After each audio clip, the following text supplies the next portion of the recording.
estat sempre convençuts que l'organització és l'única manera d'afrontar els reptes i, per tant, estar a la Cellec, a la patronal, doncs és imprescindible per no lluitar sols, no? I per no evolucionar sols, és imprescindible estar a la Cellec i formar-ne part. Intentar ser pioners en molts projectes nous que hem anat creant. El Servim-nos com a casa, un projecte d'empoderament dels infants a l'hora de gestionar l'espai de migdia.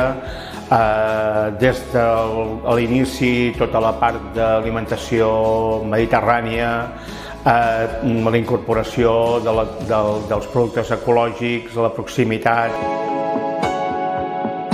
Que la societat ens reconegui no només com un ens econòmic, no només com una gestora d'activitat econòmica, sinó que ens reconegui del tot com a membres de les comunitats educatives i que entenguin que són bàsics i essencials per a l'educació integral dels infants.